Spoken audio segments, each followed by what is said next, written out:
Welcome back, you night owls. Tonight we're trading our cozy beds for a toga and a one-way trip back in time. We're heading to ancient Rome, not the postcard version with marble statues and perfect aqueducts, but the real, grimy, perpetually damp version. We're going to peer behind the pristine facade and dig into the 6 dirtiest and most inhuman secrets they tried to bury. Imagine yourself standing on a cobblestone street, the kind you've seen in movies, but this one isn't clean. It's slick with a perpetual film of muck, a mixture of refuse, rain, and something far more unsavoury. The air hangs thick with 1,000 different smells: unwashed bodies, cooking fires, the sweet sick odour of garbage left to rot in the summer sun, and a profound pervasive scent of human waste. You probably won't survive this. So before you get comfortable, take a moment to like the video and subscribe, but only if you genuinely enjoy what I do here. Now, if you're listening in, why not drop your location and local time in the comments? It's always fun to see how far our sleepy little community stretches. Now, dim the lights, maybe turn on a fan for that soft background hum, and let's ease into tonight's journey together. You're standing on the banks of the Tiber River, and it's not the grand, historic waterway you'd imagine. It's more of an open sewer, choked with everything from dead animals to the city's solid waste. And you're not alone. The streets are a chaotic mess of humanity.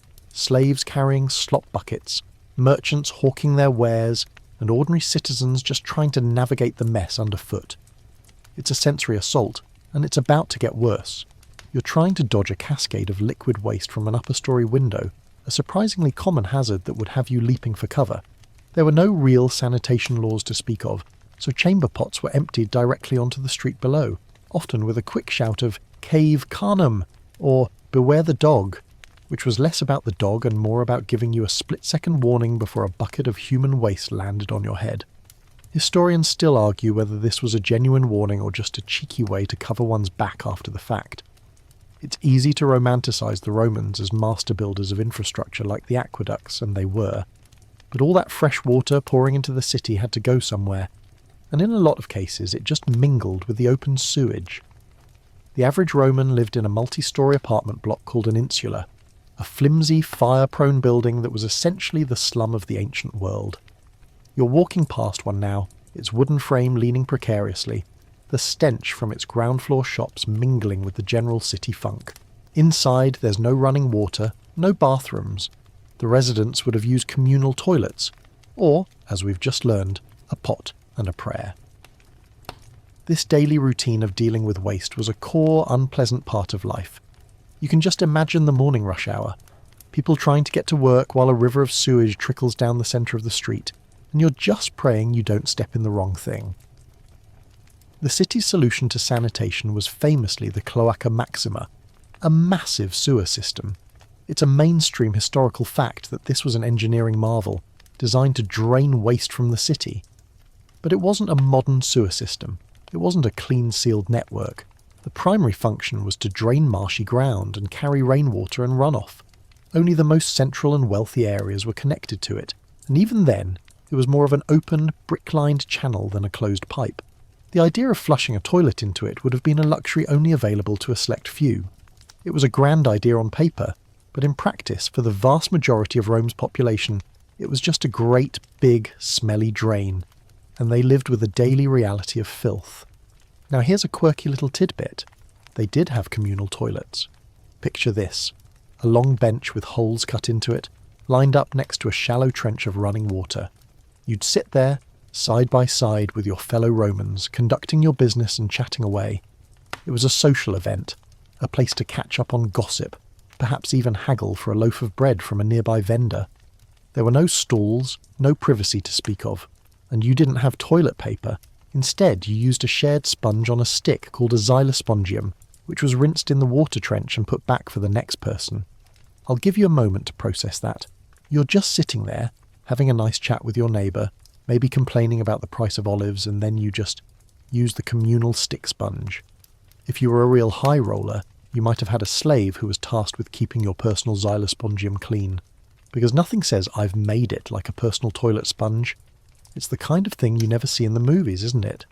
The grand arches and towering columns are a bit less impressive when you remember the air probably smelled like an overflowing porta potty at a summer festival. All of this filth had a profound impact on the health of the Roman populace. The constant exposure to waste and contaminated water meant that diseases like typhoid, cholera, and dysentery were rampant. Infant mortality was staggeringly high, and the average lifespan was depressingly short. The glorious city of marble was built on a foundation of mud and misery, and the casual disregard for sanitation on a personal level was astonishing. The Romans were, in so many ways, incredibly advanced, and yet in others they were profoundly, stubbornly, primitively dirty. It's a paradox, isn't it? The same people who could build roads that have lasted 2 millennia and create a legal system that still influences our own were content to live in a city that was, by modern standards, a biological hazard. It makes you wonder how much of that famous Roman toughness was just a necessary side effect of living in such a rough and tumble environment. You couldn't be a delicate flower when you were constantly dodging human refuse and sharing a toilet sponge. The daily life was a struggle for basic hygiene, and this simple fact, more than any great battle or political intrigue, shaped the lives of most Romans. It's a side of history we rarely talk about, and it's a perfect place to start our journey into the grimy heart of the Roman world. So, as you wipe the imaginary muck from your sandals and try to get that strange soupy smell out of your clothes, we'll leave the streets of Rome behind and move on to something even more theatrical. Now that you've managed to avoid stepping in a pile of ancient Roman refuse, you find yourself at the foot of the Colosseum. But we're not here to admire the architecture. We're here to understand the grim reality of what happened inside. The roar of the crowd is a distant sound, almost like a buzzing in the back of your skull. You might have an image in your head from the movies, a chiseled hero fighting for his freedom and the love of a good woman. Forget that. The truth is far more brutal and far less romantic. You're not a hero, you're just a cog in a massive blood-soaked machine. The life of a gladiator was, for the vast majority, short, brutal, and completely involuntary. It's a mainstream historical fact that most gladiators were slaves, prisoners of war or condemned criminals. They didn't sign up for this. They were a captive labour force trained for one purpose, to entertain the masses with their deaths. The owners of the gladiatorial schools, the lanisti, were businessmen, and the gladiators were their assets. They would invest in a promising new recruit, a strong captured enemy soldier, and then train him like a prize-winning animal, all with the goal of maximising the return on their investment. It was a business model based on pain and a casual disregard for human life. You're watching a training session now. The gladiators are drilling in a dusty courtyard. Their bodies a mass of muscle and scars. They're practicing with wooden swords, but the blows are still sharp, the discipline unforgiving. The trainers, often retired gladiators themselves, are merciless. A single mistake could earn you a severe lashing. It was a life lived under the constant threat of violence, both from your fellow trainees and from your masters. The food was just enough to keep you strong, not enough to make you comfortable. The sleeping quarters were cramped and foul-smelling. Your body was not your own, it belonged to your lanista. You were property, and your value was directly tied to your ability to kill without hesitation and die with dignity. A quirky little tidbit that often gets overlooked is the existence of the female gladiators, the gladiatrices. While rare and often viewed as a novelty, they were a real phenomenon. They were usually women from the lower classes, but some came from noble families seeking a thrill or a scandalous way to earn fame. You might see one now, a woman with a strong build and a determined look in her eyes, training alongside the men. They would fight each other, often stripped to the waist, and their presence added a unique exotic element to the games. Historians still argue whether their inclusion was a sign of a more progressive Roman society or just another example of their boundless appetite for spectacle and sensation. Either way, their existence complicates the simple narrative of male-only combat. The gladiatorial games were not just a form of entertainment, they were a political tool. A wealthy aristocrat or a would-be emperor would sponsor a series of games to curry favour with the public. The more spectacular and bloody the games, the more popular the sponsor. They were a form of public relations, a way to show off wealth and power. You can see the sponsor now, a plump, smug-looking senator in a pristine toga, his face radiating with the approval of the roaring crowd. He doesn't see human beings fighting to the death. He sees votes, power, and his legacy being cemented in the minds of the Roman people. It's a transaction, a deadly give and take. He gives them blood, and they give him their loyalty. The life of a gladiator was not just a fight in the arena, it was a psychological battle every day. You had to confront the very real possibility that you might not wake up the next morning, and if you did, you might be facing a fellow slave you've trained and shared a meal with, forced to kill or be killed. The camaraderie you see in the movies was probably real, born of shared suffering, but it was also fraught with a terrifying tension. You were both comrades and potential opponents. The ultimate betrayal was to have to fight a friend, and it happened all the time.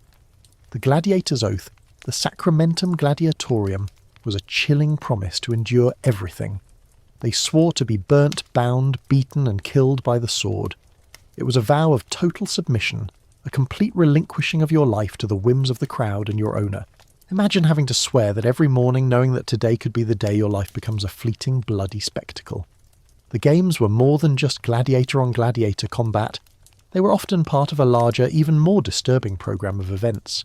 There were the venaciones, the wild beast hunts where men would face off against lions, bears, crocodiles and even elephants, often with no training and armed only with a spear. There were also the noxi, the public executions where criminals were thrown to the beasts, or worse, reenacted scenes from mythology where the hero was torn to pieces by wild animals. The crowd would howl with laughter and excitement at these events. This was not a moral or ethical battle.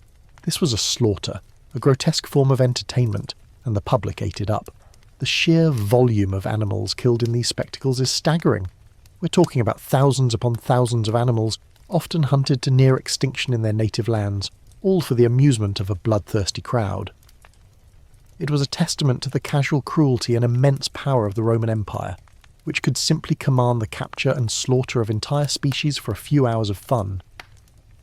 As the sun sets, casting long dramatic shadows over the Colosseum, you can almost hear the ghostly roar of the crowd, the clang of steel on steel, the terrified cry of a dying man. It's a chilling sound, a reminder that this grand monument, this symbol of Roman power, was built on the suffering and death of countless individuals. You've seen the Hollywood version, now you know the truth. The gladiators weren't heroes, they were victims, pawns in a deadly game of politics and entertainment. Their deaths were a commodity, and their lives were worth only as much as the next show. As we turn our backs on this monumental amphitheatre, you can feel the weight of all that history, all that blood and suffering sinking into the ground. It's a heavy feeling, isn't it? But it's only the beginning of our journey into the darker corners of ancient Rome. You're walking away from the Colosseum, the echoes of the crowd still ringing in your ears, but the spectacle you just witnessed was only a symptom of a much larger, more pervasive evil. It's time to confront the silent, invisible engine of the Roman Empire, the institution of slavery. You've seen the gladiators, but they were just one small, albeit very public, slice of Rome's massive slave population. The majority of slaves were not fighting in arenas. They were toiling in fields, working in mines, or most commonly serving in Roman households. The sheer scale of it is staggering. It's a mainstream historical fact that at certain points, up to 30% of the Roman populace were enslaved. This was not a fringe element. It was a foundational pillar of their society and economy. Imagine yourself now, not as a spectator, but as an observer in a Roman household. You see a woman with a weary face, her hands perpetually busy, preparing food for her masters. You see a young man, his shoulders slumped, carrying a heavy litter through the streets. You see a child no older than 10 being scolded for a spilled cup of wine. Their lives were not their own, they were property, no different from the furniture or the livestock. Their owners had complete control over them, including the power of life and death. The casual cruelty is what really gets you. It wasn't a matter of evil masters, it was a matter of a system that didn't see these people as fully human. They could be beaten, sexually abused, or sold on a whim, and there was no legal recourse. The sources of this immense slave population were varied, but most came from conquest. When the Roman legions swept through a new territory, they didn't just take land and treasure, they took people. Entire towns and villages were enslaved and marched back to Rome. It was a massive dehumanizing machine that fed the insatiable demand for labour. You might see a group of new arrivals now, their clothes tattered, their faces etched with fear and confusion, standing in the forum waiting to be sold at auction. A man, his teeth checked for health, his muscles prodded, is sold to a wealthy landowner to work in his fields. A young woman, her hair and face prepped to look appealing, is sold to a matron to be a domestic servant. It was a market, a transaction, and the humans on the auction block were just a commodity. There's a quirky little tidbit that shows just how deeply slavery was ingrained in Roman culture. It was actually forbidden for a Roman citizen to kill his own slave without a good reason. But what constituted a good reason was entirely up to the master, and the punishment for an unwarranted killing was a fine, not a prison sentence. The law was less about protecting the slave and more about protecting the property of other slave owners, ensuring that a crazed master didn't harm a valuable asset. This kind of legal doublespeak, where a slave was simultaneously a person and a piece of property, is a chilling window into their moral landscape. Historians still argue whether these laws were a genuine, if weak, attempt at humane treatment or simply a pragmatic way to manage a valuable and volatile resource. You can just imagine the conversations between wealthy Romans debating the merits of a particular punishment, not in terms of human suffering, but in terms of cost-effectiveness. The most terrifying aspect of Roman slavery was the lack of hope. For most, there was no end in sight. They would live their entire lives in servitude and then die as a slave. But there was a glimmer of possibility, a faint light at the end of the tunnel for some. Manumission, the act of a master freeing his slave. This was a rare and treasured event, often a reward for long and loyal service. You might see a man, his face glowing with disbelief, being granted his freedom. But even then, he wasn't truly free. He was a libertus, a freedman, and he still owed a certain amount of loyalty and service to his former master. It was a tiered system of freedom, where even the freed were still bound by a kind of invisible chain. The work for slaves was often backbreaking and dangerous. You can picture the miners, toiling in the dark, breathing in dust and toxic fumes, their lives valued as less than the gold or silver they extracted. You can see the agricultural slaves, chained together at night to prevent escape, working from dawn till dusk under the searing Italian sun. The sheer physical toll on their bodies was immense, and their lives were often short. They lived in a constant state of fear, knowing that any small mistake could result in a horrific punishment. The punishments were meant to be a spectacle, to instill fear in other slaves and to reinforce the master's authority. They were branded, whipped, and in the most extreme cases crucified. Remember that a few sections back we talked about gladiators? Many of them were slaves. When a slave was sold to a gladiatorial school, it was often the final indignity, the last and most brutal step on their road to death. It was the ultimate way to dispose of a troublesome or unwanted slave. They were trained to kill, and if they survived, they were a valuable commodity. If not, well, their death was a crowd pleaser and a lesson to anyone who might think of rebelling. It's all connected, a brutal and efficient machine of exploitation. The gladiator's life, as terrible as it was just one of 1,000 ways a Roman slave could be used up and discarded. As you step away from this scene of quiet despair, you realise the grand Roman monuments, the sprawling villas, and the opulent baths were all built on the suffering of people who had no voice, no rights, and no hope. The Roman peace, the Pax Romana, was a beautiful thing for those on top, but for the countless slaves, it was a constant living nightmare. It's a truth that casts a long shadow over all of their achievements. You can't admire their roads without acknowledging the people who built them. Their faces a mask of silent endurance. You can't appreciate their art without thinking of the slaves who served the artists. The city of Rome, in all its glory, was a testament to both their genius and their inhumanity. It's a bitter pill to swallow, isn't it? To see how the very foundation of their civilization was built on the most brutal of secrets. You've witnessed the backbreaking reality of slavery and the grim life of a gladiator. Now let's take a seat at the main event, the macabre culmination of Roman law and entertainment. You're not in the Colosseum this time, you're in the Roman Forum, a space we often associate with lofty speeches and grand political debates. But today, it's a stage for something far more sinister, a public execution. The crowd is buzzing with an energy that's a strange mixture of excitement and morbid curiosity. This wasn't a sombre affair, it was a festival, a communal event, and a chilling reminder of who held the power. It's a mainstream historical fact that public executions were a form of entertainment and a way to publicly reaffirm the power of the state. Imagine the atmosphere now. The air is thick with anticipation. The punishment is tailored to the crime, and the spectacle is meant to send a clear message. You see a man being led to a crucifix. His crime? He's a runaway slave. The punishment is excruciatingly slow and agonizingly public. The crowd watches, not with sympathy, but with a detached fascination, as if they're watching a play unfold. The sheer lack of empathy is what's truly disturbing. The victims are dehumanized, stripped of their identity, and reduced to a moral lesson. The crowd isn't looking at a man's suffering. They're looking at an example of what happens when you challenge the established order. The Roman state didn't hide these things. They actively promoted them. This was their version of a broadcast news bulletin, a very graphic and very effective way of communicating the consequences of rebellion, crime, or social transgression.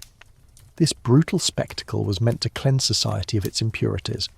The concept was called sacrificium, a kind of sacred offering to the gods of justice, but in reality, it was just a show of force.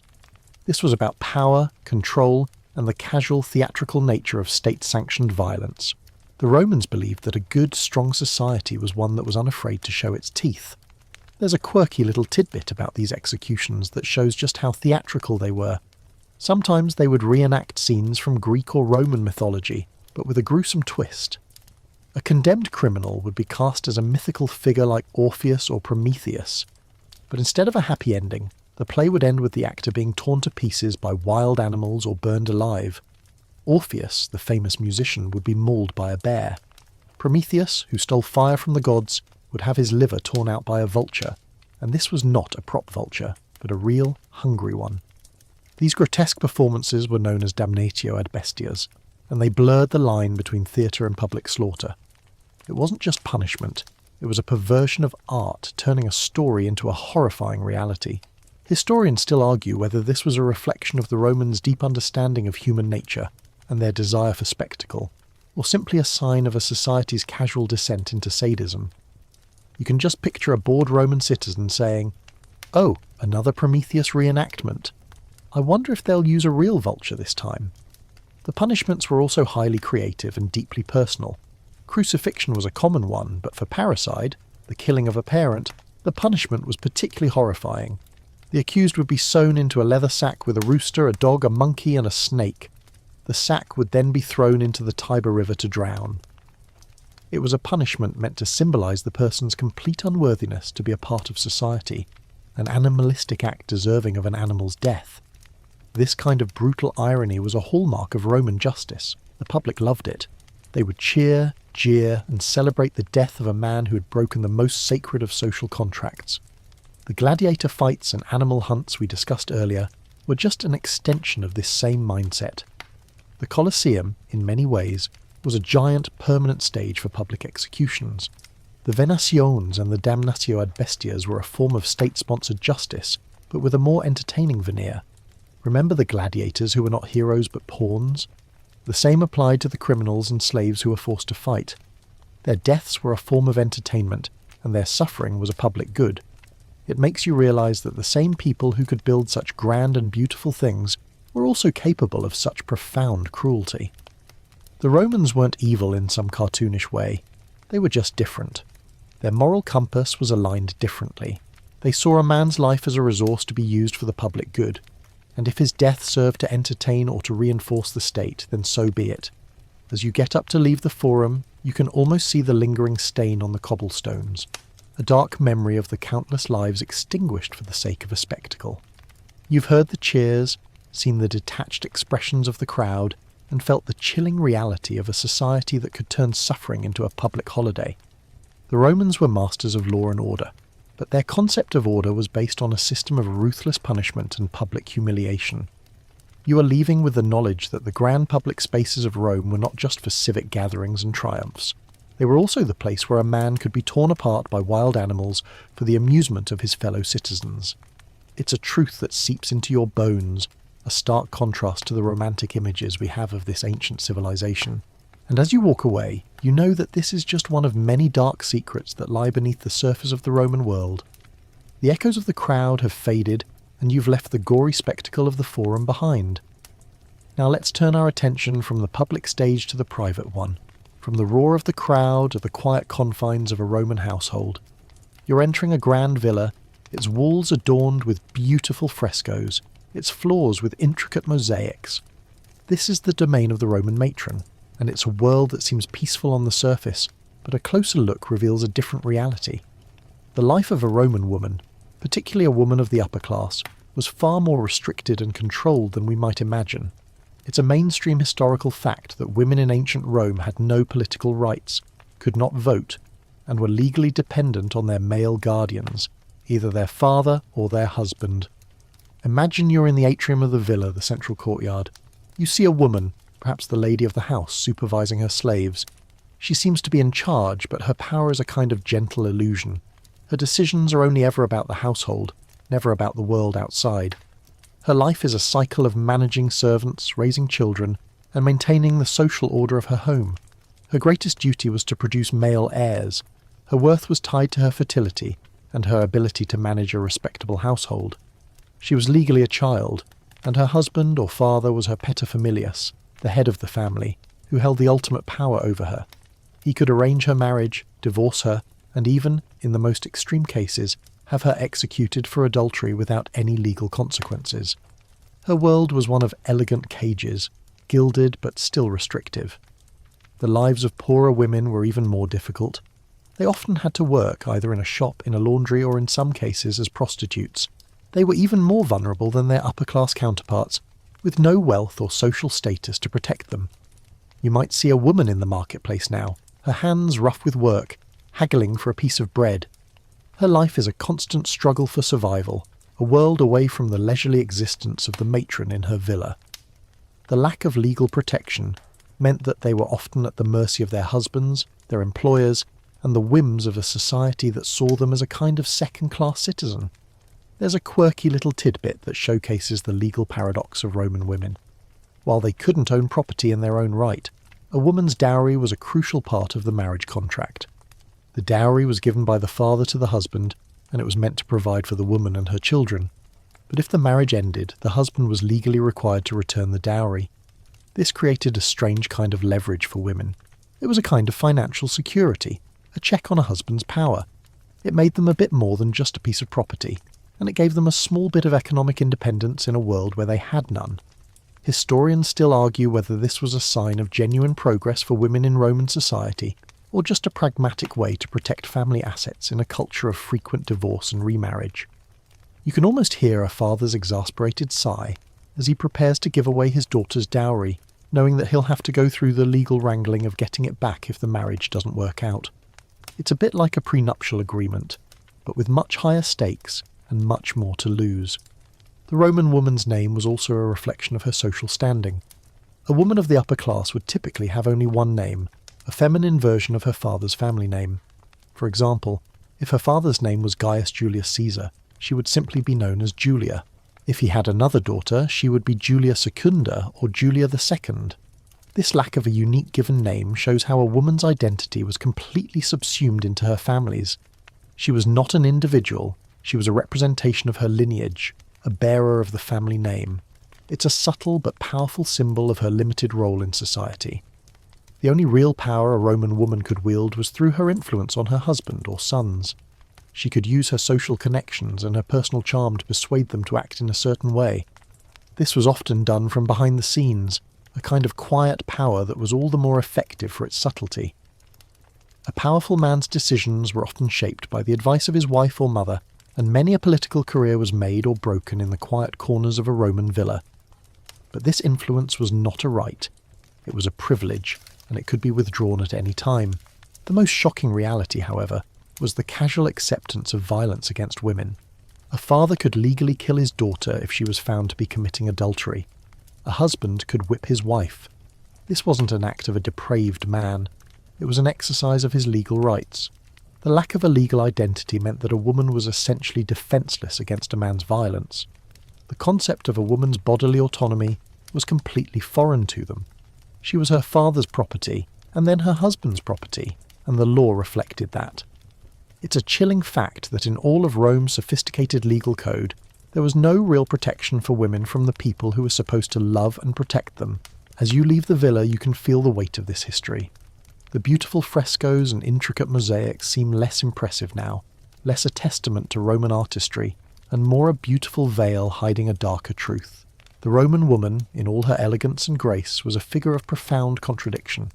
She was the mother of the future generation, the mistress of the household, and the bearer of the family name. But she was also a legal nonentity, with no political voice, no real rights, and no true freedom. You're leaving with the knowledge that for half of the Roman population, life was a delicate balance of duty and dependency, a quiet existence lived in the shadow of male authority. You've left the private confines of the Roman villa and the quiet suffering of its women. Now, let's go to what is perhaps the most famous and romanticised institution of ancient Rome, the public baths. In your mind, you probably picture a place of relaxation, a serene sanctuary of steam, marble, and sculpted physiques. You imagine Romans reclining in warm pools, debating philosophy, and getting a nice massage. But the truth is, these were not the sanitised spas we know today. The Roman baths were a hub of social activity, but they were also a cauldron of disease and a place of surprisingly casual danger. It's a mainstream historical fact that the public baths, while a marvel of engineering and a testament to Roman civic life, were a breeding ground for all sorts of ailments. The water, especially in the warm and hot pools, was a perfect incubator for bacteria, fungi and viruses. You're walking into the baths now. The air is thick with steam, and the smell of unwashed bodies, stale sweat and something vaguely metallic. The floors are slick, not just with water, but with the bodily oils of hundreds of people. You see a man being scraped with a strigil, a curved metal tool used to remove oil, sweat and dirt from the body. The practice was a form of Roman hygiene, a substitute for soap. But the strigils were not always cleaned between uses, and the process of scraping could create small cuts on the skin, providing a perfect entry point for infection. You can just imagine the germs being passed from person to person. It's a bit like sharing a towel at a public gym that hasn't been washed in a week. The communal nature of the baths was a double-edged sword. It was great for socialising, but terrible for your health. The pools were not drained and refilled every day. They were often stagnant for long periods, with fresh water only added as the level dropped. So you're not swimming in pristine, chlorinated water. You're swimming in a tepid soup of other people's skin flakes, body oils, and whatever else might have been floating around. The Romans didn't have a modern understanding of germs, so the idea that this was a problem probably didn't even occur to them. They saw the baths as a place of cleanliness, not a source of illness. And historians still argue whether the perceived benefits of the baths outweighed the real, unseen dangers they posed. Did the social and psychological well-being they provided make up for the diseases they spread? A quirky little tidbit about the baths. They were often a hangout for thieves and pickpockets. With everyone naked and their possessions left in a single locker room, it was a prime location for petty crime. You might see a man trying to retrieve his toga, only to find his purse is missing. The lockers were flimsy and easily broken into, and there were no security guards to speak of. So you're not just risking your health, you're risking your wealth as well. It was a place of total vulnerability, where you had to trust your fellow bathers implicitly. A trust, it seems, that was often misplaced, and it wasn't just crime that was a risk. The baths were also a place of social and physical aggression. Fights would break out over a perceived insult or a stolen towel. The air of relaxation could turn to one of tension in an instant. The Romans were a physical, aggressive people, and the baths, far from being a tranquil escape, were a microcosm of their society, all of its social complexities and all of its brutal realities. You might see a man in the hot room trying to flex on another, a kind of ancient Roman version of a gym bro trying to get a better spot. And if you weren't careful, that could turn into a full-on brawl. The toilets at the baths were also a communal affair. A long bench with holes, as we discussed in a previous section, and the shared sponge on a stick. The zelospongium was there again, sitting in a little bucket of questionable water. This practice alone is enough to send shivers down your spine. A place meant for cleaning yourself was also a place where you were sharing a stick covered in the germs of dozens of other people. It's a paradox of hygiene, and it's a perfect symbol of the Roman approach to public life. Grand, communal, and profoundly unhygienic. But perhaps the greatest peril of the public baths was their role as a social and political hotbed. This was where deals were made and conspiracies were hatched. You might see two senators whispering conspiratorially in the caldarium, the hot room, their voices muffled by the steam, and you wouldn't be able to tell if they were discussing a new law or a plan to assassinate a rival. It was a place of profound intimacy, but that intimacy could be used for both good and ill. The baths were a place where the social barriers of class and status were somewhat relaxed. A wealthy patron might find himself in the same pool as a freedman. But even then, the unspoken rules of society were still in play. A wrong word or an accidental splash of water could have dire social consequences. The Romans built these magnificent structures, these temples to cleanliness and leisure, but they did so with a profound ignorance of microbiology. They used the same water for dozens of people, they shared a single tool for wiping themselves, and they created a perfect environment for the spread of disease. It's a chilling reminder that no matter how technologically advanced a civilization is, it can still be undone by something as small as a single bacterium. As you leave the baths, you feel a new appreciation for the modern world's understanding of germs. You can almost feel the phantom itch of all the things you didn't see. The Roman bath was a testament to their genius, but also a monument to their incredible and often disgusting naivete about the things they couldn't see. You've left the steaming, disease-ridden public baths and are now walking along one of Rome's famous aqueducts, a true marvel of ancient engineering. The Romans were masters of water management, bringing fresh water from miles away into the heart of the city. We often talk about this as a sign of their genius, a testament to their ability to conquer nature and build an empire. But as you look at the water flowing through the channel, you realise that even this great achievement held a secret peril, one that seeped into their very homes and bodies. It's a mainstream historical fact that the Romans used lead pipes extensively in their plumbing, a practice that likely caused widespread lead poisoning among the populace, particularly the wealthy. Imagine you're a Roman citizen, a well-to-do one, as the poor would have relied on communal fountains. You have water piped directly into your villa. The pipes are made of lead, a soft and malleable metal that was easy to work with. The Roman word for lead was plumbum, which is where we get our word plumbing from. The water would have flowed through these pipes, slowly dissolving tiny particles of lead along the way. When it reached your faucet, it was no longer just clean spring water. It was a cocktail of H2O and a silent, insidious poison. The Romans knew that lead was toxic. They understood it could cause health problems. The architect Vitruvius even warned against using lead pipes in his treatise De Architectura, suggesting that earthenware pipes were much safer. He wrote that lead makes those who work with it pale, a chillingly accurate description of lead poisoning symptoms. Yet, they continued to use lead because it was cheaper and easier to mould than other materials. It was a classic case of convenience over safety, a choice that would have profound and lasting consequences for Roman society. The effects of chronic lead poisoning are insidious. It can cause a host of neurological and physical problems, mental retardation, developmental delays in children, gout, kidney disease, and neurological damage that can lead to irritability, mood swings, and even insanity. You can picture a wealthy Roman senator prone to violent fits of rage, his behaviour not a moral failing but a physical symptom of the poison flowing through his veins, or a child struggling to learn, their potential stifled by the invisible enemy in their drinking water. The Romans had no concept of these long-term effects. They saw the symptoms as a part of life, a quirk of a particular person, not a widespread public health crisis caused by their own infrastructure. This brings up a quirky little tidbit that historians have long debated, the lead hypothesis. The theory suggests that widespread lead poisoning, particularly among the upper classes who had the most access to piped water, contributed to the decline of the Roman Empire. The idea is that the ruling class, being the most exposed to lead from their plumbing and their wine, which was often sweetened with lead-based syrup, would have suffered from cognitive and physical decay, leading to poor judgment, decreased birth rates, and political instability.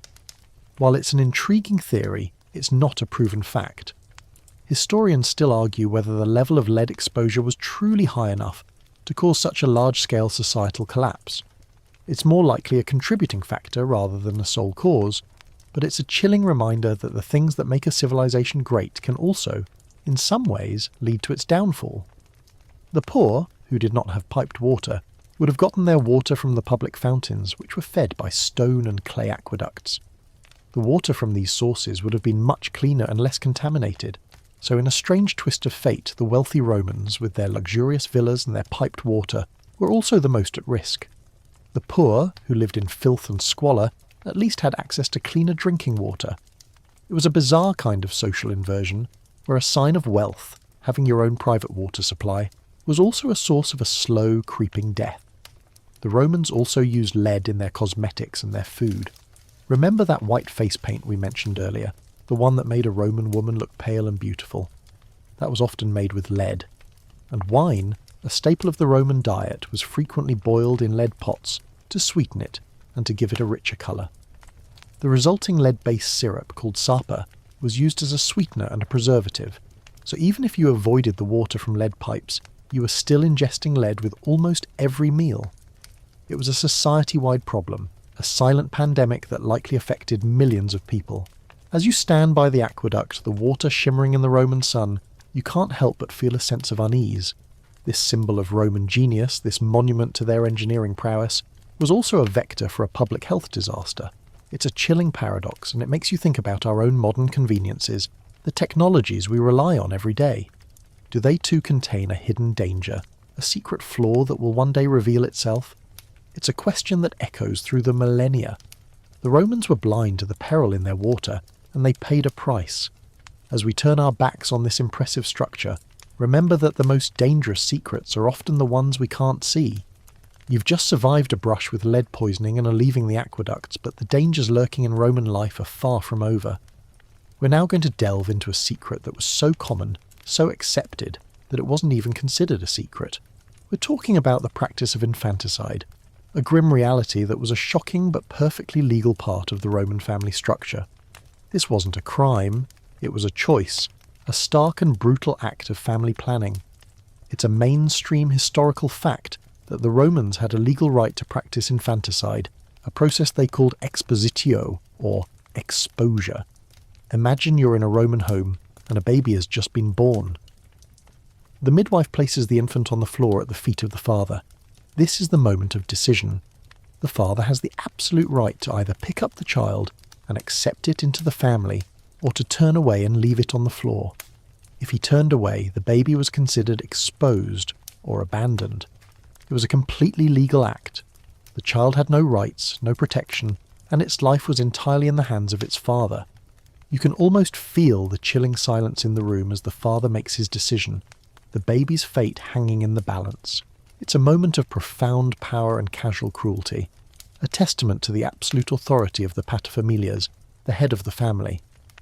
The reasons for exposure were varied, and, to our modern sensibilities, heartbreakingly pragmatic. If the baby was a girl, she was more likely to be exposed because she was considered a financial burden. She would not carry on the family name, and her father would eventually have to provide a dowry for her marriage. If the baby was sickly, deformed, or weak, it was also a likely candidate for exposure. The Romans believed in a kind of brutal eugenics, a desire to only raise strong, healthy children who would contribute to the family and the state. And if a family already had too many mouths to feed, a new baby, particularly a girl, was a liability. The casualness of the act is what is so hard to grasp. It was not a violent act of murder, it was an act of omission. You simply turned away, and the baby was no longer your responsibility. The practice was not just a legal right, it was a deeply ingrained social custom. You might see an infant left in a public place, a street corner, or a pile of refuse. These exposed infants were often left to die of hunger or exposure to the elements. But in a strange twist of fate, they could also be rescued and raised by others. This leads to a quirky little tidbit. Exposed infants were often taken in by wealthy families who wanted a slave. An exposed child had no legal status and was considered a piece of property. So a person who picked up a child from the street could raise it as a slave without any legal ramifications. It was a kind of informal adoption system, but with a terrifying twist. You were saving a life, but you were also condemning that life to servitude. It's a bizarre form of charity, isn't it? To save a child from death by abandoning it to a life of slavery. Historians still argue whether this practice was a reflection of a cruel society or a pragmatic response to the high infant mortality rates of the time. Was it a form of population control, a way to ensure that only the fittest survived, or was it a deeply inhumane act born of economic necessity? The truth is probably a bit of both. The Romans lived in a world with no social safety net, no orphanages, and no government assistance for families who were struggling. For a poor family, a new baby could mean starvation for everyone. So, while it seems monstrous to us, it was a decision made in a world of limited options. The practice of expositio also highlights the stark difference in how the Romans viewed men and women. A father had the right to expose his own daughter, but a mother had no such right. Her role was to bear the children, but she had no legal power over their lives. She was a vessel, and the father was the ultimate arbiter of who lived and who died. It's a chilling reminder of the powerless state of Roman women that we talked about earlier. She could plead and beg, but the ultimate decision was not hers to make. The exposed infants who were not rescued and raised as slaves would have been left to the elements. Their tiny bodies would have been scavenged by animals or simply left to rot. The sheer number of these children would have been staggering. It was a silent tragedy, a constant unseen part of Roman life. You can just imagine the dogs and the rats getting bolder in the quiet corners of the city, drawn to the most vulnerable of victims. It's a dark and ugly side of the Roman world, a secret hidden in plain sight, and it makes you realise that their idea of family and life was fundamentally different from our own. As you step away from this grim scene, you feel the weight of this forgotten history. The grand monuments and impressive infrastructure seem a little less glorious when you remember that their very foundations were built on a society that could casually and legally discard its own children. The Romans were brilliant builders and administrators, but their sense of human worth was profoundly skewed. The act of exposing a child was a simple, legal, and common fact of life, and it stands as a stark and chilling testament to the inhumanity that lay at the very heart of their civilization. It's a secret that was never a secret, a crime that was never a crime, and it's one of the ugliest truths we can learn about the Roman world. You've just witnessed a chilling truth about the Roman family. Now, let's leave the private tragedies and return to the chaotic, teeming streets of the city. But this time, we're not looking at the senators or the soldiers. We're looking down at the lowest rungs of Roman society, at the people who survived on the city's leavings. These were the unseen scavengers, the desperate poor who lived on the margins of the Roman world, a world so vast and wealthy that it created an abundance of refuse. It's a mainstream historical fact that a significant portion of Rome's population lived in abject poverty, surviving on what they could find or what was given to them by the state. Imagine yourself now, in a narrow alleyway behind a grand villa. You're not wearing a toga, you're wearing rags. Your stomach is empty, and your primary goal is to find your next meal. You're sifting through a pile of garbage, the kind of refuse we talked about in the very first section. But for you, this isn't just waste, it's a potential meal. You might find a discarded crust of bread, a few withered vegetables, or a bone with a bit of meat still clinging to it. You're competing with rats, stray dogs, and other desperate people. Life on the streets was a constant, vicious struggle for survival, a world away from the opulent dinner parties we'll discuss later. The Romans called this part of the population the plebs, and they were seen as a necessary but often troublesome class. The state, in a move of both practicality and political manoeuvring, would provide a grain dole, the annona. This was a public distribution of free or heavily subsidised grain to Roman citizens. It was a kind of ancient welfare programme meant to keep the poor from starving and, more importantly, from rioting. You can see the lines now stretching for blocks, a mass of hungry, weary people waiting for their ration. The grain was a lifeline, but it wasn't a guarantee of a good life. It was just enough to keep you from starvation, not enough to help you thrive. And it also created a kind of dependency on the state, a quiet, resentful quid pro quo. There's a quirky little tidbit that shows how this system worked. The grain dole was often distributed from a public building, and it became a kind of social and political gathering. The politician in charge of the distribution would often be the one to give the grain to the people, and it was a great way for them to win favour and cement their popularity. You might see a senator, his face a mask of feigned compassion, handing out a bag of grain to a grateful citizen. It was a performance, a ritual of power and patronage, and the poor were just a part of the spectacle. Historians still argue whether the grain dole was a genuine attempt at social welfare, or simply a cynical political tool to maintain order and buy loyalty. The truth is probably somewhere in the middle. It kept the masses from revolt, but it also kept them dependent and powerless. The poor lived in the multi-storey apartment buildings called insulae that we mentioned earlier. They were flimsy, fire-prone, and overcrowded.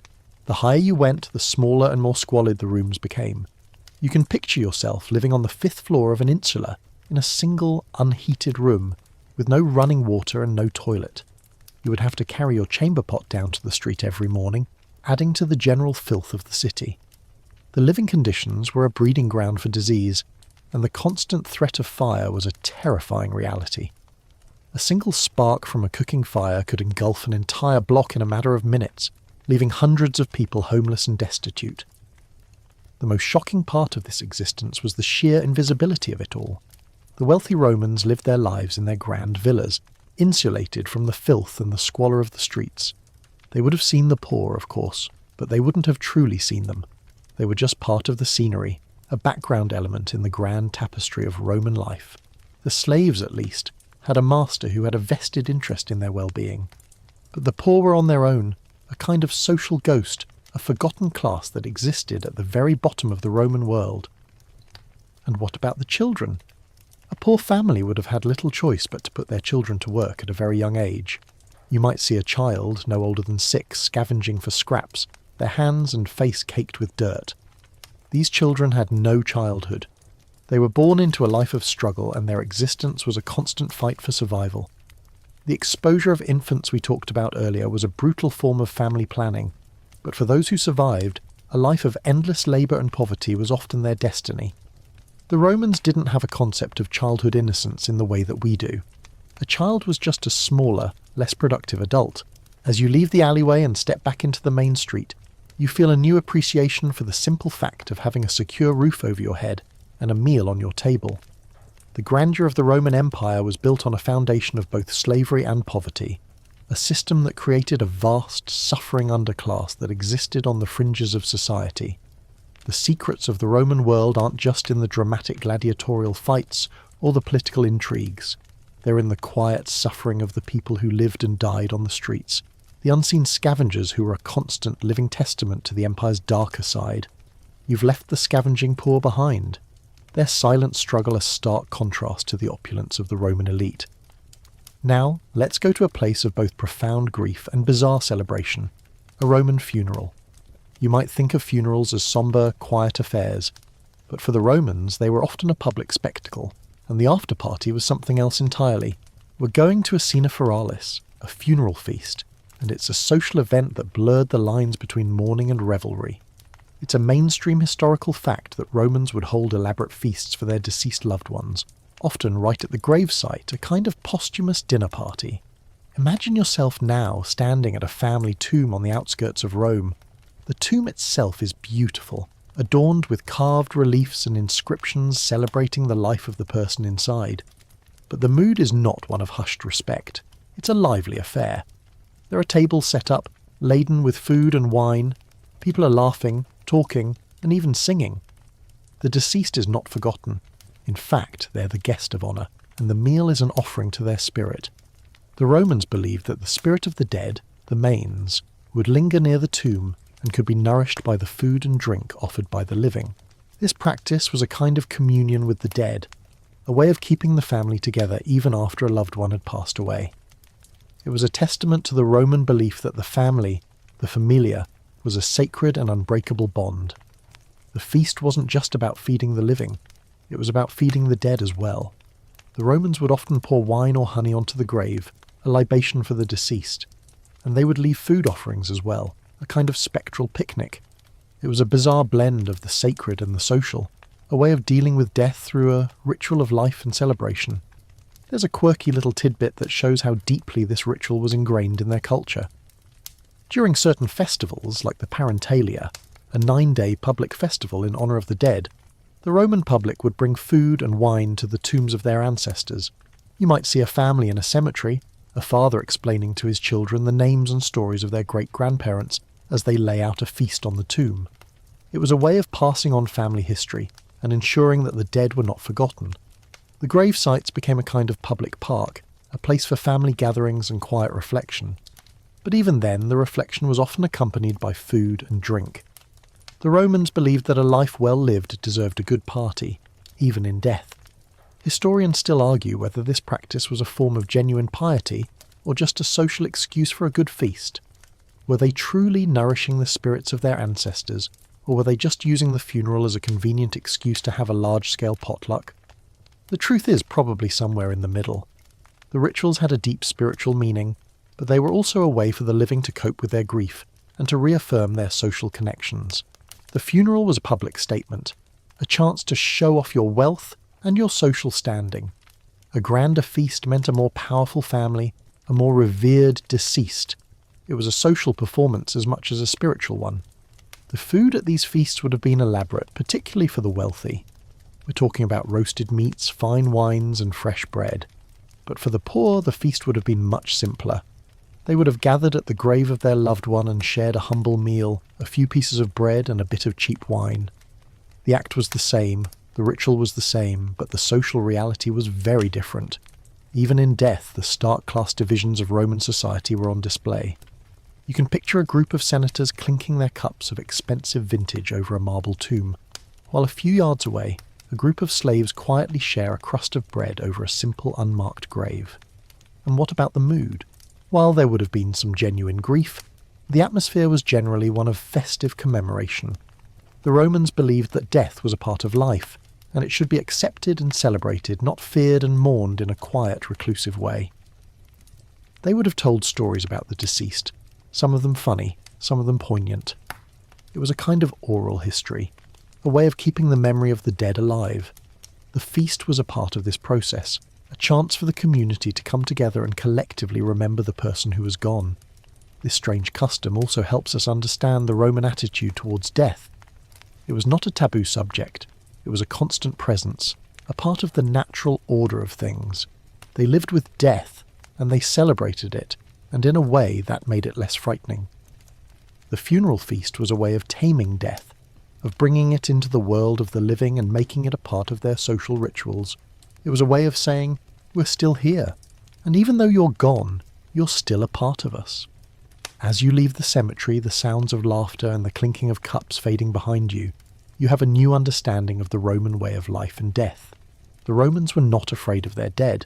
They invited them to dinner.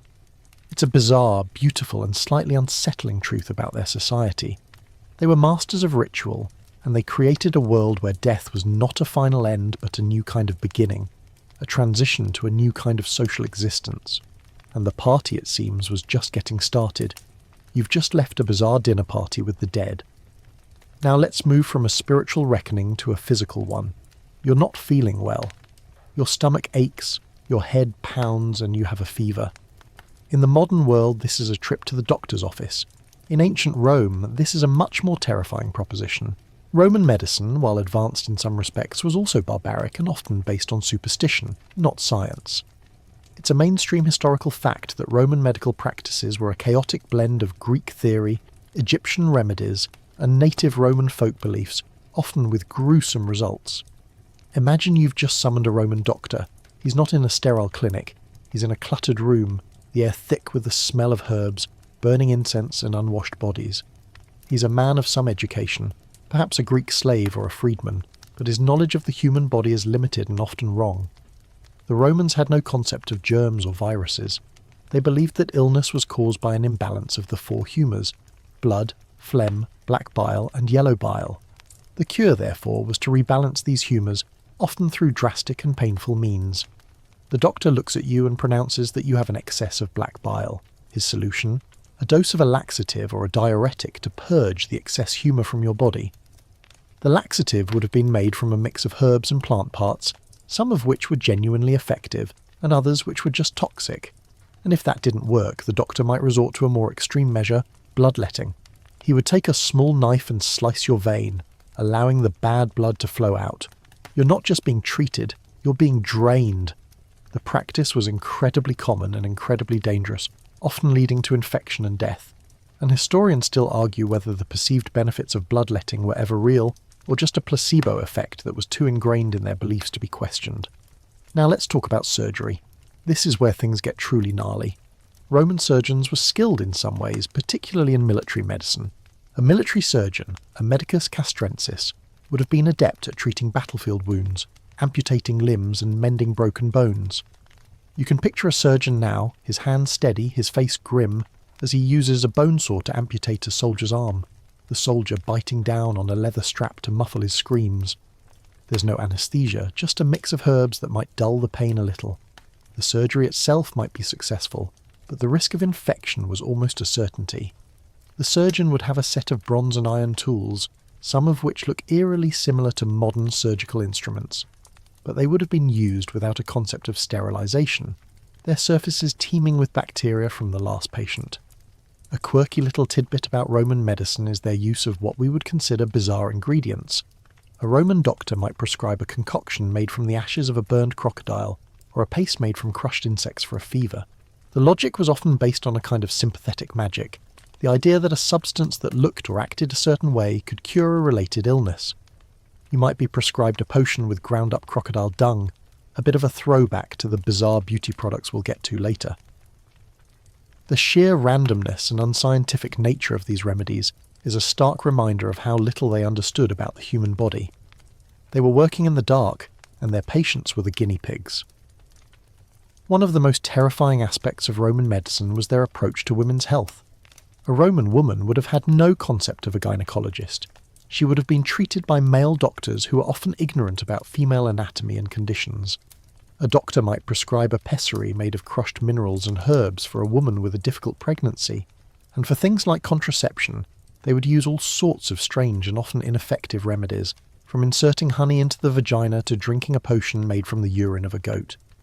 It's a chilling reality that for a Roman woman, the process of giving birth was not only incredibly painful but also incredibly dangerous, and she would have had little recourse if something went wrong. The Romans also had a unique approach to dentistry.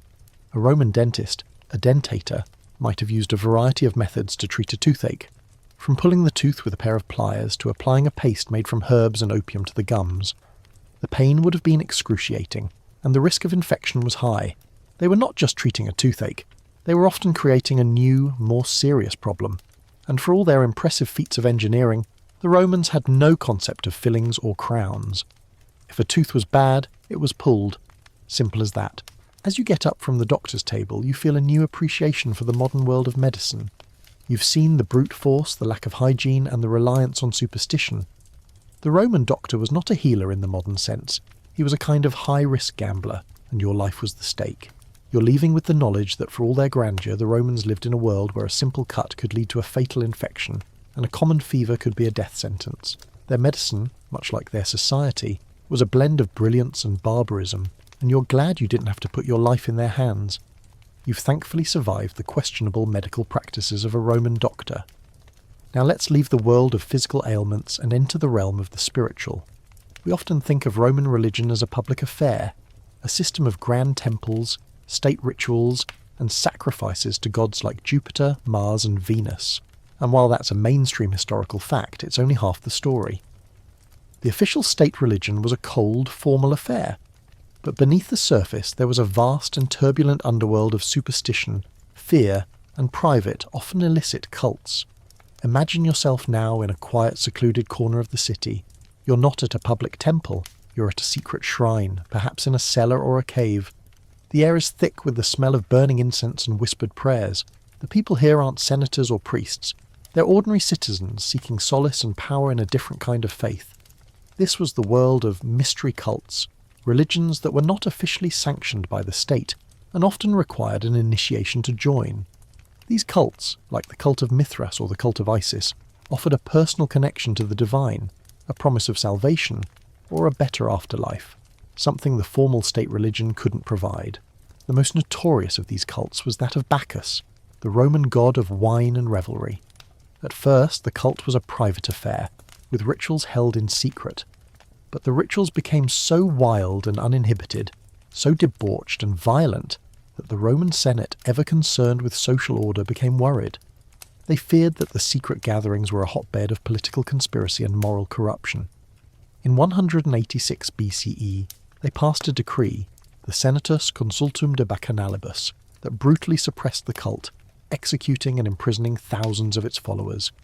It's a chilling reminder that the Romans, for all their supposed tolerance of other religions, were quick to crack down on any faith that they saw as a threat to the state. Historians still argue whether the Senate's fear was justified, or if the suppression of the Bacchanalia was a cynical power grab, a way to use moral panic to control the populace. Now for a quirky little tidbit that shows the Romans' casual approach to the gods. For the Romans, religion was a transaction, a do ut des, or I give so that you may give. You would offer a sacrifice to a god, and in return you expected a favour. If the favour wasn't granted, you might try a different god or a different kind of sacrifice. It was a kind of spiritual negotiation, not a matter of deep, abiding faith. This pragmatic approach led to a very strange practice. They had a kind of god of the month system. If a general was about to go to war, he would pray to Mars.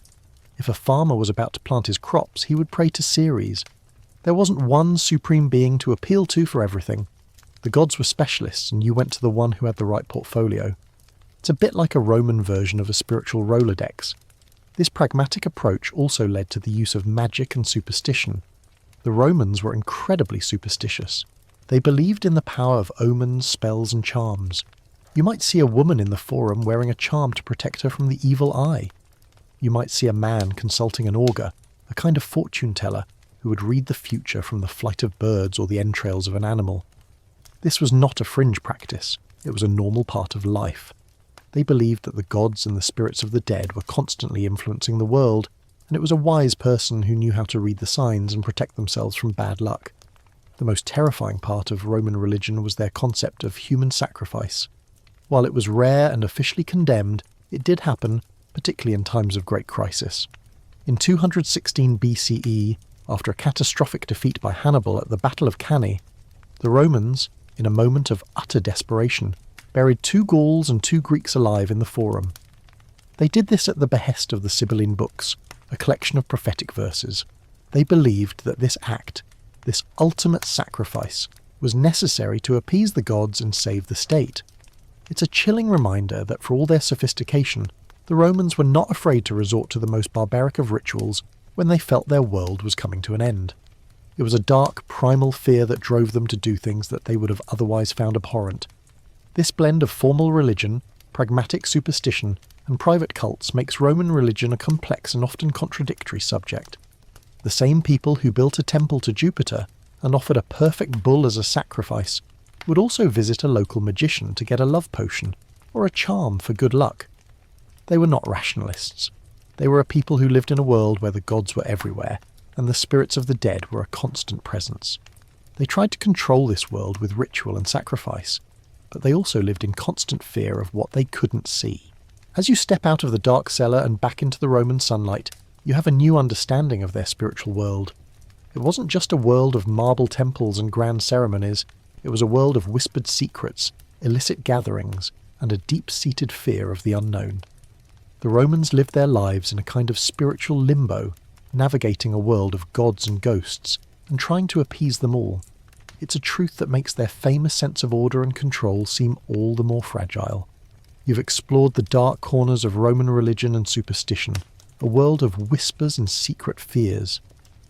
Now, let's return to a more familiar subject, but with a twist. We're going back to the gladiators, but not to watch them fight. We're here to see what happened to the few, the very few, who survived long enough to earn their freedom. The retirement plan for a gladiator wasn't a pension and a quiet life in the country. It was often a continuation of the same bloody business, just on the other side of the arena. It's a mainstream historical fact that a gladiator who survived long enough to earn his freedom, known as a rudis, would often go on to become a trainer or a celebrity, using his skills in the very same world that almost killed him. Imagine a gladiator, his body a roadmap of scars, his face a mask of weary endurance. He's just been given a rudis, a wooden sword that symbolises his freedom. The crowd cheers, not for a victory but for his survival, for his tenacity. He's no longer property, he's a free man. But what does a man who has only ever known violence and bloodshed do with his freedom? He becomes a trainer, a lanista. The very man who once owned him might now hire him to train the next generation of fighters. The student becomes the master, and the cycle of violence continues. You can picture him now, standing in the dusty courtyard of a gladiatorial school, his voice hoarse from years of shouting commands. He's no longer the one being beaten, he's the one holding the whip. He would have a unique perspective on the fights. He would know the terror of the arena, the feeling of the sun on your face as you await your fate. He would be able to teach his students not just how to fight, but how to survive. He would teach them the importance of a good shield, of a well-timed feint, and of the casual, brutal psychology of a crowd. It's a kind of grim poetry, isn't it? The man who survived the system now becomes an integral part of its continued existence. There's a quirky little tidbit that shows just how complex this system was. Some retired gladiators became celebrities, the rock stars of the Roman world. Their faces would be on mosaics and frescoes. They would have groupies and fans, much like a modern-day athlete. They might even be hired to perform at private dinner parties, putting on mock fights for a wealthy patron and his guests.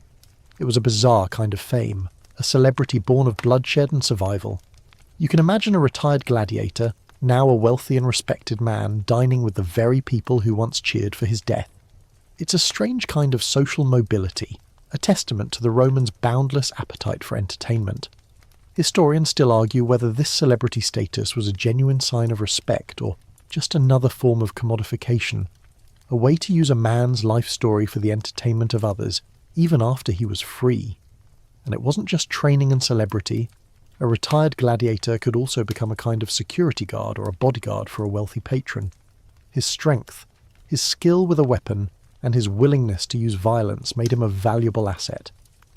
You might see a man with a scarred face and a strong build standing guard outside a senator's villa.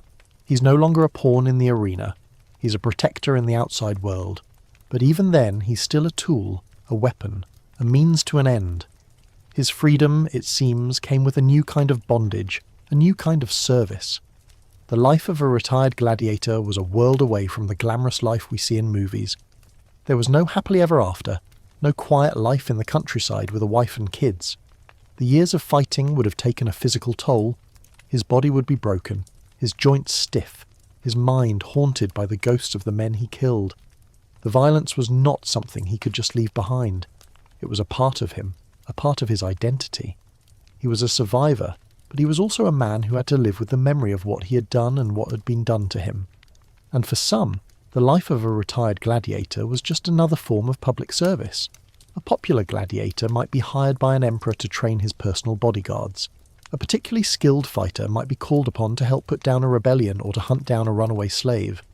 The skills he learned in the arena were still in demand, and he was still a tool in the hands of the Roman state. His freedom was a kind of illusion, a new name for the same old job. As you leave the gladiatorial school, the sounds of metal clanging and men grunting in the background, you have a new understanding of the Roman retirement plan. It wasn't a promise of peace and quiet. It was a promise of a new kind of struggle. The gladiator was a tool of the Roman world, and he remained a tool even after he was free. He was a symbol of the Romans' belief that a man's value was not in his life, but in his utility, and that a man who was good at killing was always a valuable asset. It's a truth that makes the word freedom seem a little less glorious, a little more complicated. You've just learned about the grim retirement plan for a Roman gladiator, a life of continued violence and utility. Now, let's move from the physical to the political, from the gladiator's fate to the chilling reality of emperor worship. In our modern world, we think of the emperors as powerful rulers, but the Romans took it a step further. They made their emperors gods, a practice that was a blend of political necessity and religious devotion. It's a mainstream historical fact that the deification of emperors, starting with Augustus, was a cornerstone of Roman imperial ideology, a way to unify a vast and disparate empire under a single, divine figure. Imagine yourself now, in a grand temple in the heart of Rome. It's not a temple dedicated to Jupiter or Mars, but to a man who once walked the earth, a man who once ate, slept, and, yes, used the toilet. This is a temple to the deified Emperor Augustus. You see his statue, larger than life, in the centre of the temple. People are bringing offerings, not just of fruit and wine, but of their hopes and prayers. This wasn't just a matter of respecting a powerful ruler, it was a matter of worshipping a living god. The emperor was the link between the Roman people and the divine, a kind of living conduit. This belief created a powerful sense of loyalty and unity, a common faith that stretched from the farthest reaches of the empire to the heart of Rome. But this deification was a political tool. The emperor was not just a ruler, he was a symbol, a living embodiment of the Roman state. To worship the emperor was to be a loyal citizen, To refuse to worship him was to be a traitor. This created a profound problem for groups like the Christians, who refused to worship any god other than their own. Their refusal was not just a matter of religious conviction, it was an act of political defiance, a kind of treason. This is why the early Christians were so viciously persecuted by the Roman state. It wasn't just a religious disagreement, it was a challenge to the very foundation of the Roman social and political order. There's a quirky little tidbit that shows the Romans' strange practical approach to this deification. An emperor was almost never deified while he was alive. He was deified after his death, a public declaration by the Senate that he was worthy of becoming a god. This process, a posthumous rite called consecratio, was a political maneuver. The Senate would vote on whether to grant the late emperor divine status. It was a way for them to honour a popular emperor, or in the case of a hated one like Nero, to deny him the honour and consign him to oblivion. This post-mortem deification created a strange kind of social and political calculus. An emperor's legacy, his very divinity, was in the hands of the people he ruled. It's a bit like a Roman version of a posthumous approval rating. Historians still argue whether the emperors genuinely believed in their own divinity, or if they were just shrewd political operators who used religion as a tool of control. The truth is probably a bit of both. A man with absolute power and a people who worshipped him might start to believe his own hype. The cult of emperor worship also created a terrifying kind of paranoia. An emperor with a god complex, a man who believed that he was literally a living deity, could be an incredibly dangerous person. You can picture a man like Caligula, a man who saw himself as Jupiter incarnate, a man who demanded that his horse be made a consul. This kind of unbridled power, this belief that you are above the law and above human morality, could lead to a reign of terror, to purges, to assassinations, and to a casual cruelty that we've already seen in other areas of Roman life. The deification of the emperor, far from making him a more just and benevolent ruler, often had the opposite effect. It removed the last moral and social checks on his power, and it turned him into a monster. The practice of emperor worship also had a profound impact on the Roman family. The paterfamilias was no longer the ultimate authority, the emperor was. The family's loyalty was no longer just to their ancestors, it was to the imperial dynasty. A family might have a small shrine in their home, a place where they would offer prayers and incense to the emperor's genius, his divine spirit. This private worship of a public figure was a constant daily reminder of the emperor's power and of the family's place in the larger social order. It was a kind of political and social glue that held the empire together, a common faith that transcended the countless regional and cultural differences of the Roman world. As you step out of the temple and back into the Roman street, you have a new understanding of the Roman imperial project. It wasn't just a matter of conquering territory and collecting taxes. It was a matter of conquering minds, of creating a single, unifying faith that bound 1 billion people together. The deification of the emperor was a masterstroke of political theatre, and it was also a profound act of psychological manipulation. It turned a powerful man into a living god, and it turned a people into a congregation of loyal subjects. You are leaving with the knowledge that the Romans, for all their genius and their love of order, were not afraid to use religion as a weapon, and they were not afraid to turn a human being into a god to achieve their political ends. You've just left the temple of a deified emperor, a place where a man was worshipped as a god. Now, let's go to the human engine that made that worship possible, the Roman army. We often think of the Roman legions as a force of unmatched discipline and bravery, a symbol of Roman power and a source of national pride, and while that's a mainstream historical fact, the reality for the average soldier was a world of brutal discipline, constant hardship and savage punishments. This was not a life of glory and honour. This was a life of gruelling toil, a test of physical and mental endurance that would break a lesser man. Imagine you're a young man from a Roman province, perhaps from Gaul or Hispania. You've just enlisted in a Roman legion, a commitment that will last for 25 years. You're not a professional soldier, you're a farmer's son, a shopkeeper's apprentice. You're here for the promise of land and a pension at the end of your service, a dream of a better life. But the training begins the moment you sign up, and it's a hellish experience. You're taught to march for miles with a full pack, a shield, a sword, and a javelin, a load that could weigh up to 60 pounds. You're expected to do this day in and day out, in all kinds of weather, Without complaint, the discipline is absolute. A single misstep, a single moment of disobedience could be met with a brutal lashing from a centurion, a man who was as feared by his own soldiers as he was by the enemy. The Roman army's discipline was legendary, and it was enforced with an iron fist. The most severe form of punishment was decimation.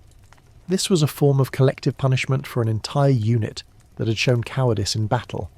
The unit would be lined up, and every 10th man would be selected by lot. The remaining 9 would then be forced to beat the 10th man to death. It's a shocking and gruesome form of punishment, and it's a terrifying example of how the Romans prioritised the group over the individual. It was a way of instilling discipline through fear, of making the soldiers responsible for each other's courage. It was a brutal form of peer pressure, and it was incredibly effective. A quirky little tidbit that shows the Roman army's strange blend of practicality and brutality is the use of the fustuarium, a punishment for a soldier who abandoned his post or stole from his comrades. The offender would be beaten to death by the other soldiers in his unit with sticks or clubs. It was a way of purging the weak or the disloyal from the ranks, a kind of internal execution. It was a public and humiliating form of death, and it served as a chilling warning to anyone who might think of breaking the rules. Historians still argue whether this kind of casual cruelty was a reflection of the Roman psyche or just a necessary tool for maintaining control over a large and often unruly army. The Roman soldier's life was not just about discipline and punishment. It was a life of constant marching, constant digging, and constant building. A legion would march for miles every day, and at the end of the march, they wouldn't just set up camp. They would build a fortified camp complete with a ditch, a rampart, and a palisade. The camp was a temporary fortress, and it was a daily testament to the soldier's skill and endurance. The Roman army was not just a fighting force, it was a mobile engineering corps, and the soldier was not just a fighter. He was a builder, a digger, and a slave to a shovel as much as a sword. The living conditions for a Roman soldier were harsh. They would sleep in tents, their bodies huddled together for warmth. The food would have been simple and repetitive, a mix of grain, vegetables, and, if they were lucky, a bit of meat. The hygiene, as we've already learned, would have been questionable at best. The soldier would have to deal with lice, fleas, and a constant risk of disease. The Roman army, for all its might, was not immune to the realities of Roman life. A plague could wipe out a legion faster than a barbarian horde. The psychological toll on a Roman soldier would have been immense.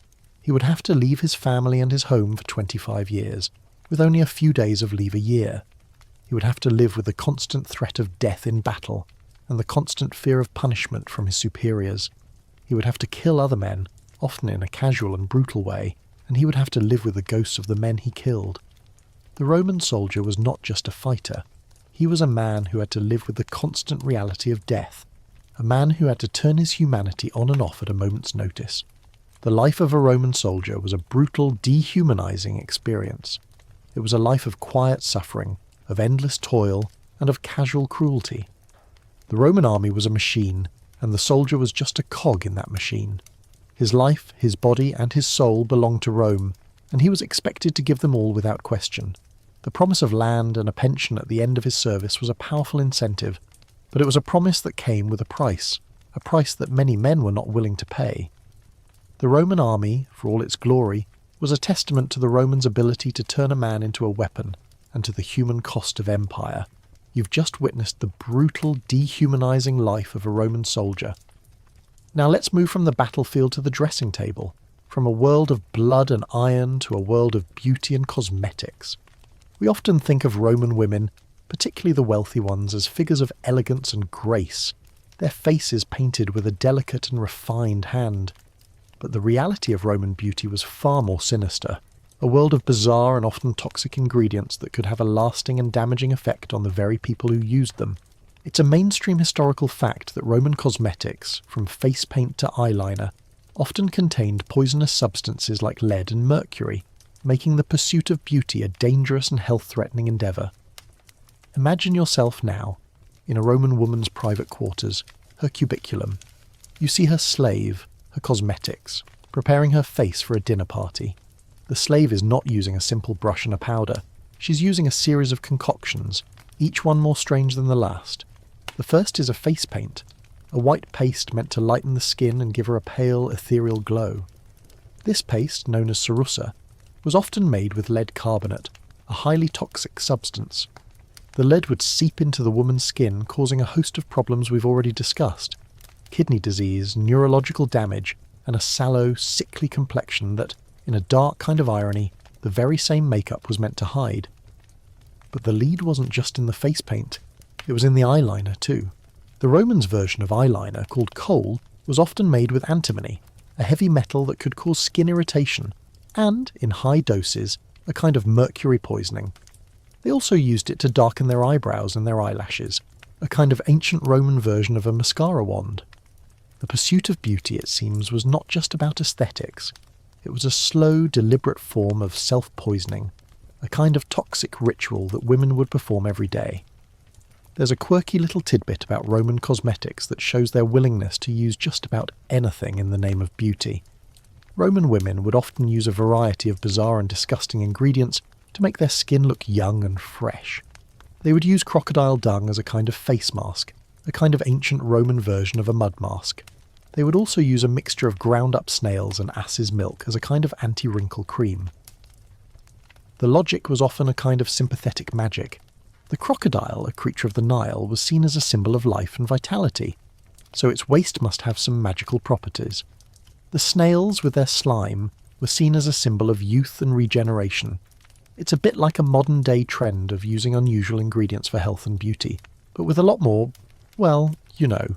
Historians still argue whether the Roman women knew about the dangers of their cosmetics. Did they know that the lead in their face paint could cause them to lose their hair and their teeth? Did they know that the mercury in their eyeliner could cause them to go insane? The truth is probably that they didn't. The long-term effects of lead and mercury poisoning would have been a mystery to them. They would have seen a beautiful pale complexion, and they would have blamed the ensuing illness on a curse, a bad spirit, or an imbalance of humours. They were unknowingly playing with a kind of poison that would have a profound and lasting effect on their health and their lives. The Romans' belief that beauty was worth any price, any suffering, is a chilling reminder of the lengths to which people would go for the sake of social standing and appearance. The Roman cosmetic industry was a thriving business, and the demand for these products was high. The wealthy would have had a slave whose only job was to apply their makeup. The poor would have had to make do with a much simpler version, perhaps a bit of chalk or flour to whiten their faces. The price of beauty, it seems, was not just about money. It was about health, and the wealthy, with their access to the most luxurious and toxic products, were often the most at risk. It's a kind of perverse social hierarchy, where the more beautiful and wealthy you were, the more you were poisoning yourself. And it wasn't just the face. The Roman woman would also use a variety of concoctions to dye her hair. They would use a mix of herbs and a paste made from lead to lighten their hair, a kind of ancient Roman bleach. The hair dyeing process was incredibly damaging and often resulted in hair loss. It's a truth that the Roman woman's beautiful flowing hair was often a wig, a testament to the damage she had done to her own. The Romans' pursuit of a perfect appearance, a kind of idealized beauty, often led to a result that was far from perfect. It was a cycle of damage and concealment, and it was a cycle that women were trapped in. As you leave the Roman woman's cubiculum and step back into the street, you feel a new appreciation for the simple fact of having a face that is not covered in poison. The Romans' obsession with beauty was a strange and dangerous obsession, and it was a testament to the lengths to which a society would go for the sake of appearances. The beautiful faces you see on the frescoes and the statues are a lie. The real faces of the Roman women were often pale, sickly, and covered in a slow, creeping poison. It's a truth that makes their elegant statues seem a little less elegant and a little more sad. You've just seen the toxic price of Roman beauty, a self-inflicted wound in the name of appearance. Now let's move from the personal to the public, from the quiet terror of a woman's vanity to the loud, violent spectacle of the Circus Maximus. We often think of chariot racing as a thrilling sport, a kind of ancient Roman version of NASCAR, and while that's a mainstream historical fact, the reality was a world of brutal crashes, horrific injuries, and a casual disregard for human life. The Circus Maximus was not just a venue for racing, it was a stage for death, a place where a chariot crash was a form of entertainment and a gladiator's fate was a post-race bonus. Imagine yourself now in a seat at the Circus Maximus. The stands are packed with 250,000 people, all of them roaring with anticipation. The air is thick with the dust of the track, the smell of horses, and the raw energy of the crowd. The race is about to begin. The charioteers, dressed in the colours of their factions, red, white, blue, and green, are a kind of rock star. They are a mix of slaves, freedmen, and even some wealthy Romans who are in it for the glory and the fame. They are the heroes of the moment, the men who will risk their lives for the thrill of the race. The race itself is a chaotic, brutal affair. The chariots, light and flimsy, are pulled by teams of horses, some with as many as 4. The charioteers, with their reins tied around their waists, are in a constant state of controlled chaos. A single misstep, a single collision, could send a chariot careening out of control, a tangle of wood, horses, and human bodies. The crashes were not a bug, they were a feature. The crowd loved the spectacle of a crash. The sight of a chariot being smashed to pieces and a charioteer being dragged by his own horses, his body being smashed against the track. The track, a dirt oval, was a dangerous place, and the charioteers were often killed or maimed for life. And it wasn't just the crashes. The races were often a scene of intense rivalry and casual violence. The charioteers would try to force their opponents off the track, a kind of ancient Roman version of a pit maneuver. The crowd would go wild with excitement, cheering on the aggression and the danger. The teams, the factions, were more than just sports teams. They were a kind of political and social organisation, and a loss could lead to riots and brawls in the streets. The Circus Maximus, for all its thrilling races, was a kind of tinderbox, a place where social tensions could ignite at a moment's notice, a quirky little tidbit that shows the Circus Maximus's true nature. The races were often followed by a kind of post-game show, a series of spectacles that were even more brutal than the races. The track would be cleaned of the smashed chariots and the dead horses, and then the show would begin. Gladiators, often prisoners or slaves, would be brought out and forced to fight. Wild animals like lions and bears would be brought out and slaughtered. The Circus Maximus, in its time, was a venue for a kind of multi-species blood sport, and the chariot races were just a warm-up act. Historians still argue whether the crowd's appetite for this kind of violence was a reflection of a cruel society, or just a form of escapism, a way of dealing with the brutal realities of Roman life through a kind of collective catharsis. The charioteers, for all their fame, were often slaves or freedmen. They were not just a person. They were an asset, a piece of property, and their owner would have a vested interest in their survival. But even then, the life of a charioteer was a short and brutal one. A successful charioteer could earn a fortune, but his fame and his wealth were earned at a terrible price. He lived with the constant threat of death, and he had to be willing to take a risk, to push his horses and his chariot to the limit, even if it meant a crash and a broken body. The charioteer, for all his glory, was a pawn in a larger game, a man who was used for the entertainment of a bloodthirsty crowd. And the Circus Maximus was not just a place for races and spectacles. It was a place for public executions as well. A criminal, a political enemy, or a runaway slave might be brought out onto the track and executed in a public and humiliating way. The crowd would cheer, jeer, and celebrate the death of a man who had broken the Roman social contract. The Circus Maximus, in its time, was a kind of open-air courthouse, a place where justice was meted out in a brutal and theatrical way.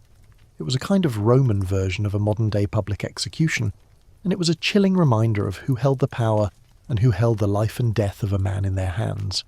As you leave the Circus Maximus, the phantom roar of the crowd still in your ears, you have a new understanding of Roman entertainment. It wasn't just about fun and games. It was about death, about violence, and about the casual and public display of power. The Romans, for all their sophistication, were a people who loved a good spectacle, and they were not afraid to turn a human life into a form of entertainment. The chariot races were a thrilling sport, but they were also a kind of a warm-up act for a much more sinister show.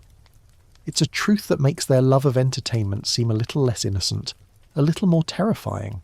You've left the Circus Maximus, the sounds of smashing chariots and roaring crowds still echoing in your mind.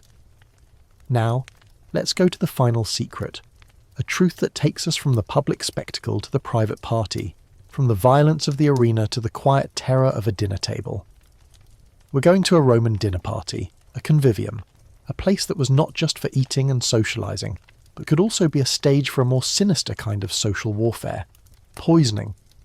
It's a mainstream historical fact that poisoning was a common and often accepted form of political and social manoeuvring in ancient Rome, a subtle and deadly way to get rid of a rival or an unwanted family member.